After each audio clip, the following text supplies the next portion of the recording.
ایک حکایت ایک سبق۔ ایک دفعہ ایک ملک کا بادشاہ بیمار ہو گیا۔ جب بادشاہ نے دیکھا کہ اس کے بچنے کی کوئی امید نہیں تو اس نے اپنے ملک کی رعایا میں اعلان کروا دیا کہ وہ اپنی بادشاہت اس کے نام کر دے گا، جو اس کے مرنے کے بعد اس کی جگہ ایک رات قبر میں گزارے گا۔ سب لوگ بہت خوفزدہ ہوئے اور کوئی بھی یہ کام کرنے کو تیار نہ تھا۔ اسی دوران ایک کمہار جس نے ساری زندگی کچھ جمع نہ کیا تھا، اس کے پاس سوائے ایک گدھے کے کچھ نہ تھا۔ اس نے سوچا کہ اگر وہ ایسا کر لے تو وہ بادشاہ بن سکتا ہے، اور حساب کتاب میں کیا جواب دینا پڑے گا، اس کے پاس تھا ہی کیا، ایک گدھا اور بس۔ سو اس نے اعلان کر دیا کہ وہ ایک رات بادشاہ کی جگہ قبر میں گزارے گا۔ بادشاہ کے مرنے کے بعد لوگوں نے بادشاہ کی قبر تیار کی اور وعدے کے مطابق کمہار خوشی خوشی اس میں جا کر لیٹ گیا اور لوگوں نے قبر کو بند کر دیا۔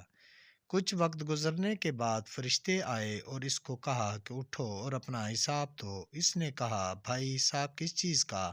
میرے پاس تو ساری زندگی تھا ہی کچھ نہیں سوائے ایک گدھے کے۔ فرشتے اس کا جواب سن کر جانے لگے، لیکن پھر ایک دم رکے اور بولے، ذرا اس کا نامہ اعمال کھول کر دیکھیں، اس میں کیا ہے؟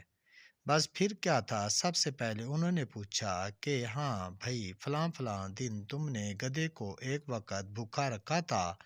اس نے جواب دیا، ہاں۔ فوری طور پر حکم ہوا کہ اس کو 100 درے مارے جائیں۔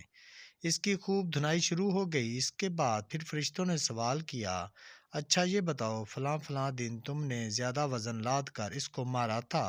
اس نے کہا کہ ہاں۔ پھر حکم ہوا کہ اس کو 100 درے مارے جائیں۔ پھر مار پڑنا شروع ہو گئی، غرض صبح تک اس کو مار ہی پڑتی رہی۔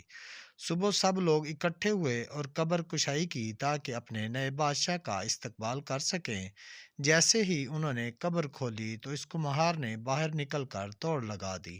لوگوں نے پوچھا، بادشاہ سلامت، کدھر جا رہے ہیں؟ تو اس نے جواب دیا، او بھائیو، پوری رات میں ایک گدھے کا حساب نہیں دے سکا تو پوری رعایا اور مملکت کا حساب کون دیتا پھرے؟ غور طلب بات، کبھی سوچا ہے کہ ہم نے بھی حساب دینا ہے اور پتہ نہیں کہ کس کس چیز کا، کس کس زیادتی کا حساب دینا پڑے گا، جو شاید ہمیں یاد بھی نہیں ہے۔ ذرا نہیں، پورا سوچیے گا ضرور۔ آپ کو ہماری سٹوری اچھی لگی ہو تو پلیز لائک کر دیں اور چینل کو سبسکرائب کر دیں۔ ملتے ہیں انشاءاللہ نیکسٹ ویڈیو میں، تب تک اللہ حافظ۔